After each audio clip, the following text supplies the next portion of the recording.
네, 세 분 안녕하세요. 안녕하십니까. 안녕하세요.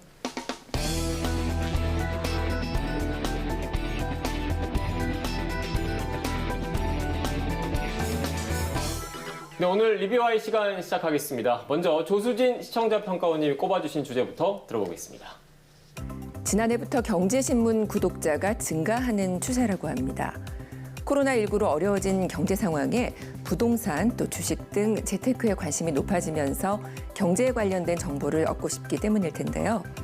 그렇다면 경제 뉴스는 일반 서민들에게 꼭 필요한 정보를 제대로 전달하고 있을까요?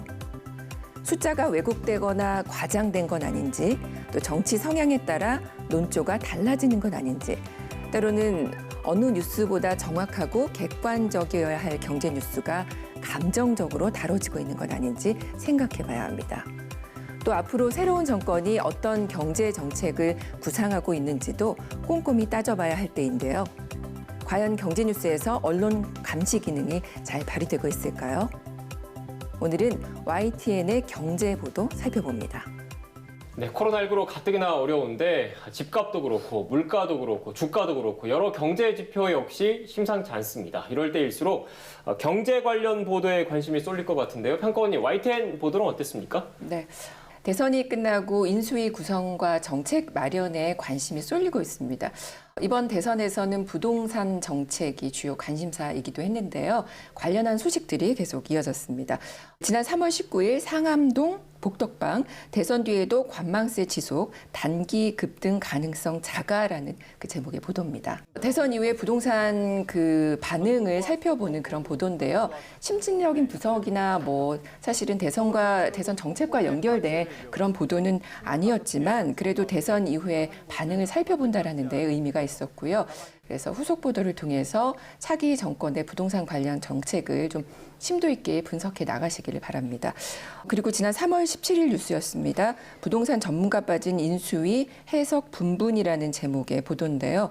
대통령직 인수위원회에 부동산 전문가가 빠진 문제를 지난해 지난 이명박 박근혜 정권과 비교하면서 설명을 합니다. 그래서 아무래도 대선 과정에서 부동산 관련이 큰 관심과 변수였던 만큼 그 이슈가 어떻게 진행되는지 살펴볼 필요가 있겠고요. 이 보도는 그래서 이제 인수위 구성에서 주목해야 할 부분들을 제시하고 있다라는데 좀 의미가 있다라고 봅니다. 전문가 빠진 인수위 해석 분분 보도에 대해서 이어서 의견을 말씀드리면 인수위에 산업과 통상 분야 전문가는 있지만 부동산, 그러니까 주택정책 전문가는 없었다는 거였는데요. 시민들의 가장 큰 관심이고 그러니까 주거와 관련된 것도 중요한 부분이 이제 집의 문제인데 기사에서 언급한 것처럼 이제 부동산 폭등으로 이제 어떻게 보면 대선이 부동산 심판론으로 치러졌다는 점에서 주택 정책 이슈가 우선순위에서 밀리는 것이 아닌가라는 생각이 들었었는데 기사가 이 부분을 잘 짚어준 것 같습니다. 연장선상에서 3월 21일 윤석열 대출 규제 대폭 완화 공약, DSR도 손보나 기사도 눈이 갔습니다. 당선인 내건 공약 가운데 하나가 대출 규제 완화인데요. 주택담보가치 대비 대출 가능 비율인 LTV를 대폭 완화를 추구하고 있지만은 사실 총부채 원리금 상환 비율 DSR이 완화되지 않을 경우 고소득자만 대출이 더 쉬워지게 되는 상황들이 있는데 이 부분에 대해서 이제 기사가 언급을 하고 있고요. 또 DSR의 완화가 자칫하면 소득 대비 부채 비율을 높일 수 있다는 우려도 함께 전하고 있습니다. 앞의 기사와 두 기사 모두 새 정부 출범이 가져올 변화 중 시민 생활과 직결되는 정보여서 굉장히 유용했습니다. 아무래도 새 정부 출범 같은 국내 정치 상황의 변화라든지 러시아의 우크라이나 침공 같은 세계 정세가 급변하면서 경제 상황들이 변화의 폭이 큰데요. 이럴 때일수록 좀 차분한 보도가 필요해 보입니다. 네. 박사님께서 말씀하신 대로 정권 교체기이다 보니까 앞으로 경제 정책에도 변화가 불가피하지 않습니까? 그래서 관심을 더 갖게 되는 것 같은데 에디터님 생각은 어떻습니까? 예, 경제 정책, 특히 이 부동산 정책은 우리 경제 자체가 세계 경제와 맞물려 있기 때문에 쉽지 않은 면이 있습니다. 이 코로나로 세계적으로 돈이 많이 풀린 양적 팽창이 최근 세계적인 트렌드였습니다. 그런데 돈이 이렇게 많이 풀린 상황에서 집값 상승을 투기적인 시선으로만 바라보고 정책을 수시로 발표하면서 오히려 시장에 불신을 샀다는 점. 그리고 단순하게 주택을 공급하는 것이 아니라 국민들이 살고 싶어하는 집을 만들어주는 그런 공급이 충분치 못했다는 부분은 반성할 부분이라고 생각합니다. 이 수요와 공급이라는 기본 원칙에 근거해서 정책을 조금 더 유연하고 지속 가능하게 만들어갔으면 하는 바람이 있는데 새 정부가 그 부분에서 얼마나 잘할 수 있을 것인지는 지켜봐야 할 것 같습니다. 네. 이렇게 거시경제 차원의 이런 정책 보도 외에 시청자 입장에서는 생활밀착형 경제 보도도 사실 관심을 갖게 되거든요. 이 부분은 박사님께서 살펴주셨죠? 네, 저는 19일자 40주년 맞은 화랑미술제 미술시장 올해 3배 성장을 보면서 좀 여러 가지 생각이 좀 들었습니다. 우선 이 뉴스는 문화부 기자가 취재한 뉴스인데요. 그런데 미술시장, 아니 투자 이런 초점을 맞춘 면에서는 어떻게 보면 경제 뉴스라고도 좀 볼 수 있을 것 같습니다. 기사의 시작이 이렇습니다. 유동자금이 미술계로 몰려서 미술시장에 달아오르고 있다 이렇게 시작을 하는데요. 먼저 화랑미술제 간단히 소개를 드리면은 이 화랑미술제라는 것들이 국내 갤러리들이 대거 참여하는 아트페어인데 이 행사를 다루면서 미술제의 매출액이 전년 대비 3배 성장했고 20, 30대 젊은 세대들이 미술품 투자에 뛰어들었다는 것을 주로 다루고 있습니다. 기사를 읽으면서 든 생각이 그러니까 미술품에 투자를 하고 미술 시장이 커졌다는 이 기사가 말하고 싶은 게 무엇일까 하는 생각이 좀 들었거든요. 그러니까 사실 이렇게 미술 시장의 팽창은 그러니까 지난해부터 뚜렷하게 나타났다고 볼 수 있는데요. 이렇게 미술 시장이 계속적으로 성장하는 것들이 어떻게 보면은 비정상적일 정도로 초고속으로 성장을 한다라고 얘기를 하고 있는데 이거를 과연 3배 성장하고 있다라고만 얘기를 하는 건 좀 뭔가 부족해 보입니다. 분명히 이렇게 급성장하는 시장에는 뭐 명도 있겠지만 암도 있고 문제점도 있기 마련인데 좀 그에 대한 진단은 없었던 것 같습니다. 네, 그러니까 단순히 현상만을 전달할 게 아니라 왜 이런 일이 발생했는지 좀 더 심도 있는 분석도 필요했다 이렇게 들리네요.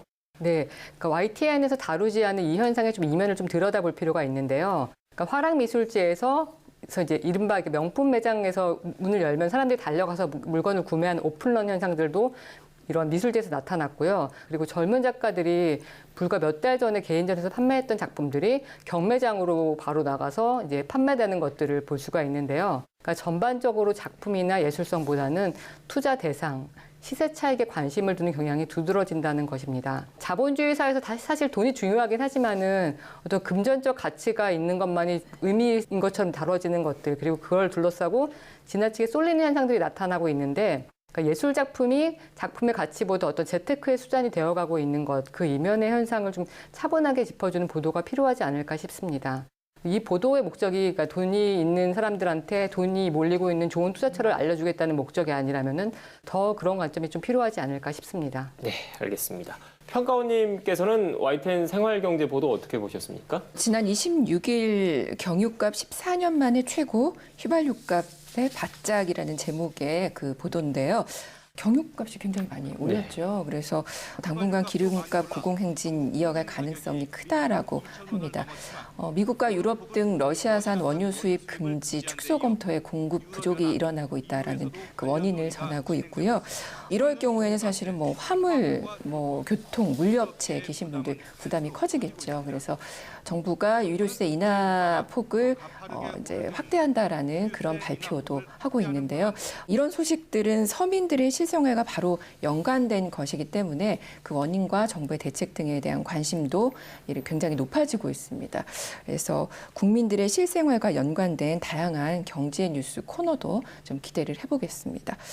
근데 이제 경제 뉴스는 대부분 기관, 기업 보도자료나 발표 뉴스에 증권 시황 등이 더해지는 그런 구성들이 참 많은 것 같습니다. 그래서 YTN은 24시간 보도 전문 채널이잖아요. 그러다 보니까 분석 평가보다는 경제 정보 전달에 비중을 두는 건 뭐 어찌 보면 당연하다라고 보이기도 하는데요.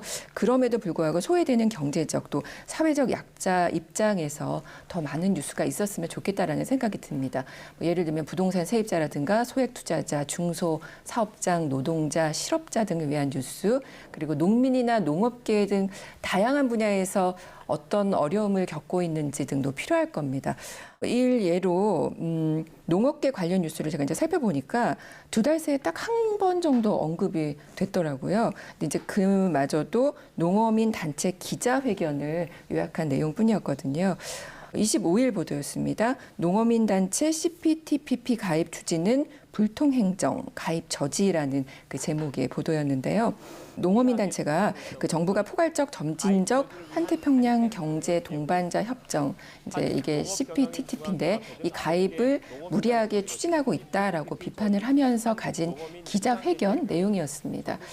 조금 더 자세한 배경 설명이 필요해 보입니다. 조수진 평가위원님이 말씀하신 것처럼 저도 포괄적 점진적 환태평양 경제동반자 협정 관련해서 기사를 보면서 협정을 반대한다는 시위 얘기만 있어 좀 갑작스럽다는 생각이 들었고, 그래서 약간 다른 기사를 찾아봐야겠다고 생각이 들었거든요. 그러니까 찾아보니까 이제 시위를 하게 된 배경이 정부가 지난해 12월 그러니까 포괄적 점진적 환태평양 경제동반자 협정 가입 추진 의사를 공식화했고, 이게 그러니까 가입을 한다고 가입이 되는 게 아니라 협정국들의 승인이 있어야 되는데, 협정국 중 하나인 일본의 승인이 필요해서 그러니까 대일 관계에도 굉장히 중요한 영향을 미치는 부분이고, 이게 약간 후쿠시마 수산물 수입 문제와도 관련이 있다는 걸 알게 됐습니다. 그러니까 속보로 전하는 약간 부분도 필요하긴 하지만 이렇게 약간 단편적인 정보만 접하게 되면 협정에 대해서 제대로 알게 되지 못하는 것도 있고, 그러니까 이 농민단체들이 시위를 하는 이유가 분명히 있을 텐데 그것에 대해서 알려고 하기보다 그냥 또 시위를 하는구나 같이 뭔가 연례 행사처럼 대하게 되는 게 있을 것 같습니다. 제가 이제 한 가지 여기서 또 보태서 말씀을 드리고 싶은 것이, 아무래도 경제 뉴스가 어렵잖아요. 어렵다 보니까 전문가 패널과 대담을 진행하는 앵커들의 역할이 굉장히 중요하겠다라는 생각이 들더라고요. 그래서 인터뷰 코너에서 보니까 앵커가 시청자를 대신해서 전문가 패널들에게 쉽게 설명해 줄 것을 유도하는 것들, 이런 것들을 몇 가지 볼 수가 있었습니다. 3월 22일 이슈 인사이드 파월 긴축 발언의 증시 요동, 물가 잡기 비상이라는 보도입니다. 파월 의장의 그 금리 인상 예고의 요동친 그 미 증시 상황을 분석하는 내용이었는데요. 강 앵커가 진행하셨더라고요. 네, 그런데 전문가 패널에게 되묻고 확인하고 또 어려운 패널의 발언을 요약하고 확인하는 질문 등으로 시청자의 이해를 도왔다라는 생각이 들었고요. 그다음에 23일 이슈 인사이드 정부 아파트 공시가격 발표, 보유세 부담 덜어낼까 보도에서는 또 박상현 앵커가 나왔는데요. 개념 정리, 설명 유도 등 이해가 필요한 부분들을 짚어가면서 진행을 해서 시장의 흐름을 읽는데 좀 도움이 됐다라는 생각이 들었습니다. 사실 이제 YTN 앵커들은 24시간 뉴스를 계속해서 진행을 하잖아요. 그러다 보니까 뭐 경제 뉴스 용어도 익숙해져서 자칫 시청자들의 눈높이에서 벗어날 수도 있었을 텐데, 앞으로도 이렇게 뉴스를 진행하시면서 정보가 잘 전달될 수 있도록 계속해서 신경 써주시기 바랍니다. 네, 칭찬해 주셔서 쑥스러운데 앞으로도 더 친절한 그 보도, 친절한 방송 해달라는 당부겠죠, 에디터님? 예, 그렇습니다. 뭐 강진원 앵커가 뭐 좋은 사례로 지금 말씀하셨는데, 우리 앵커들이 그 시청자 입장에서 쉽게 묻고 또다시 묻고, 출연자도 또 어려운 거 쉽게 풀어서 그렇게 말씀하시는 분들이 좀 많이 출연을 하셨으면 좋겠습니다. 그리고 시청자분들은 우리 경제부 기자가 직접 출연해서 설명할 때 또 더 좋아하시는 것 같습니다. 아마도 가장 큰 이유는 시청자 눈높이에서 어려운 경제 상황 그리고 전망을 쉽게 정리해 주기 때문일 것입니다. 특히 어려운 거시경제 지표들을 취재 기자와 출연자들이 이 실물 경제를 통해서 쉽게 이야기하는 그런 출연, 보도들이 더 많아지기를 기대하고 있습니다. 네, 알겠습니다. 그럼 두 분 들려주신 오늘 말씀 정리해 보겠습니다. 마지막으로 이것만은 꼭 명심할 수 있도록 평가원님부터 한 줄로 요약해 주시죠. 네. 경제에 대한 관심이 커진 만큼 YTN의 역할도 커져야 한다라고 말씀드리겠습니다.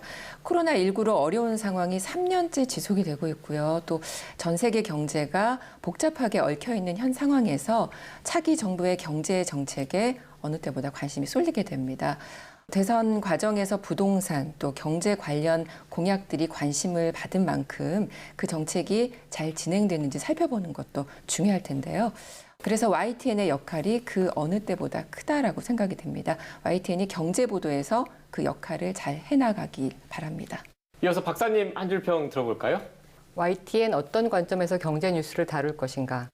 모든 사안이 다양한 관점이나 이해관계로 얽혀있지만 사실 상당수의 것들은 경제적 이해관계가 좀 연결된 것이 많은 것 같습니다. 우리가 보통 어떤 보도의 스탠스를 얘기할 때 정치 보도를 얘기를 많이 하긴 하지만 경제 보도는 정치 보도 이상의 어떤 스탠스를 취하느냐의 문제랑 거기다 전문성의 영역까지 결합해서 굉장히 좀 중요하게 다뤄져야 할 부분인 것 같은데요. 대표적으로 부동산 자산 가격 상승으로 그에 맞게 세금을 부과하는 것이 세금 불평등, 자산 불평등을 해소하는 데 도움이 된다고 생각하는 사람들도 있지만은 반대로 세금 폭탄이라는 표현으로 비난하는 사람들도 있습니다. 이러한 첨예한 이슈들을 시민의 관점에서 잘 전달해 주시길 바랍니다. 네, 알겠습니다. 오늘 전해주신 분석과 해설 말씀 잘 유념해서 YTN 보도와 프로그램 개선에 앞장서겠습니다. 세 분 오늘 말씀 고맙습니다. 고맙습니다. 감사합니다.